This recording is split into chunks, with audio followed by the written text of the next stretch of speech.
Today, a Russian diplomat squats on a proposed embassy location in Canberra.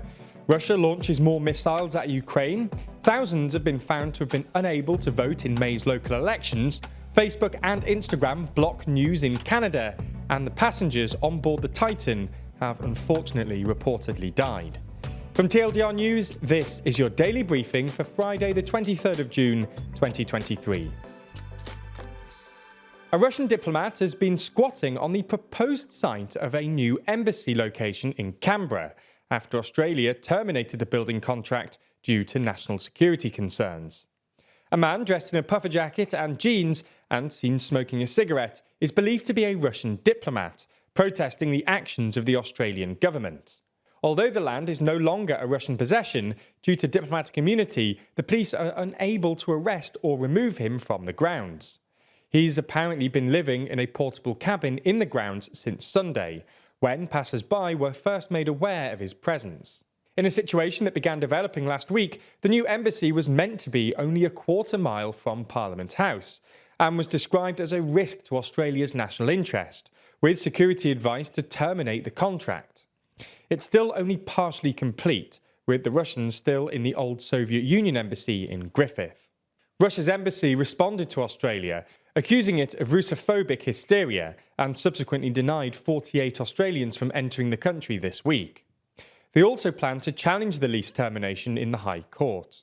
Summing up, Prime Minister Anthony Albanese said, "Australia will stand up for our values and we will stand up for our national security. And a bloke standing in the cold on a bit of grass in Canberra is not a threat to our national security." There's more on the way, but be sure to subscribe and ring the bell to make the daily briefing part of your daily routine, or just search for us on your podcast app to listen along. This morning, it's been reported that Russia launched cruise missiles towards Ukraine last night. Specifically, the missiles were targeted towards the Khmelnytsky region in the west. For their part, the Ukrainian military claims that they downed 13 of these missiles. In addition to this, the Ukrainian military noted that the missiles had been launched by strategic bombers from the Caspian Sea. This comes as the same day that the UN put Russia on a so-called list of shame of countries that violate children's rights.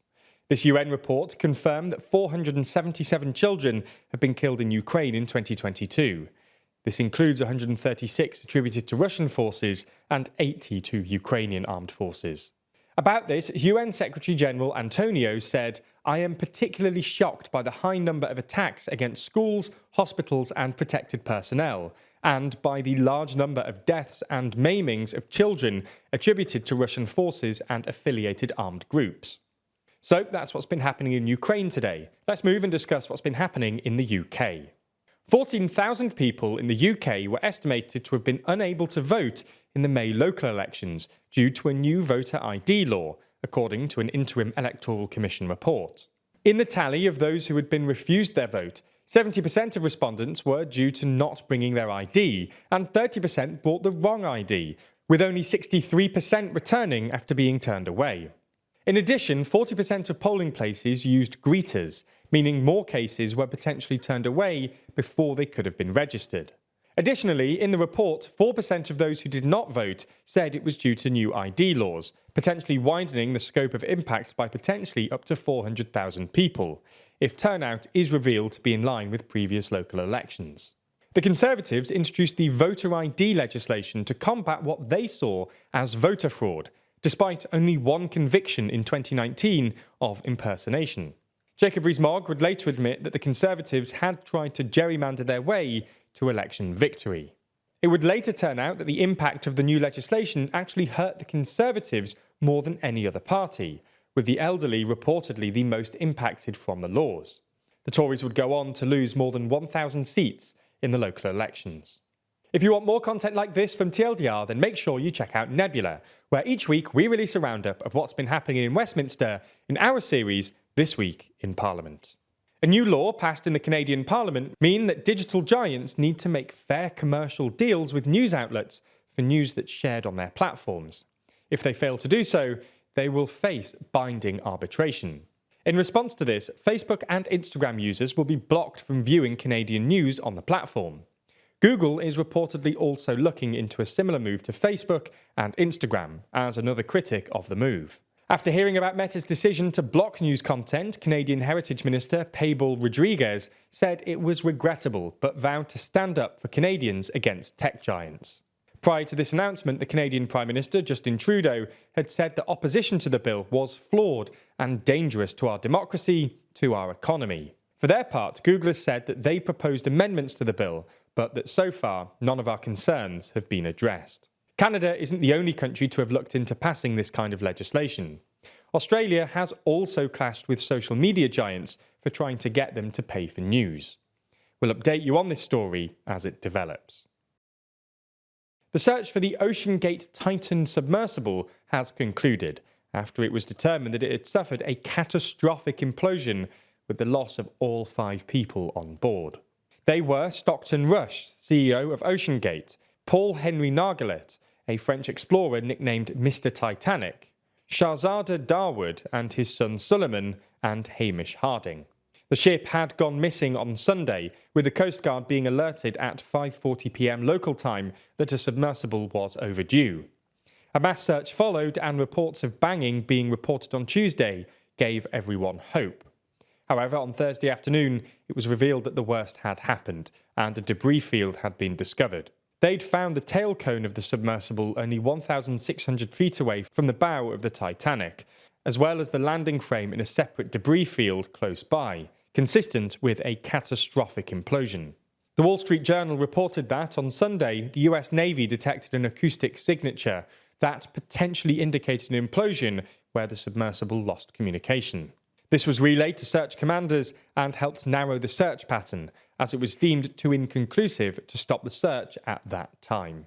In the final uplifting story today, we talk about the Kenyan school meals programme. Kenya will launch the largest school meals programme in Africa that President William Ruto says will eliminate the shame of hunger in Kenya.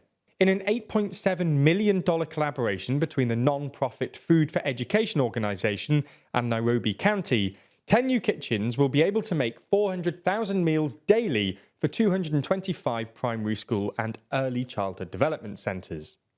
The kitchens will also use green energy to keep the lights on, using steam gas technology and eco-briquettes. Parents will be able to prepay 15 shillings or 11 cents for a single meal using the tap-to-eat wristbands for payments. That's all we have time for on YouTube, and unfortunately the briefing is sadly over. Unfortunately, as it's summer, a lot of the team are on holiday, so we weren't able to do an extended briefing today. And while we're on this topic, the entire Daily Briefing team is away on holiday next week. I'm in Madeira, and Rory is still away in Lebanon, and Scarlett's also away, so the Daily Briefing won't take place. We'll be back the following week, though, stronger than ever, and hopefully with a bit more of a tan. So make sure you come back then. Also, we should be back with the extended briefings then, so that should be good too.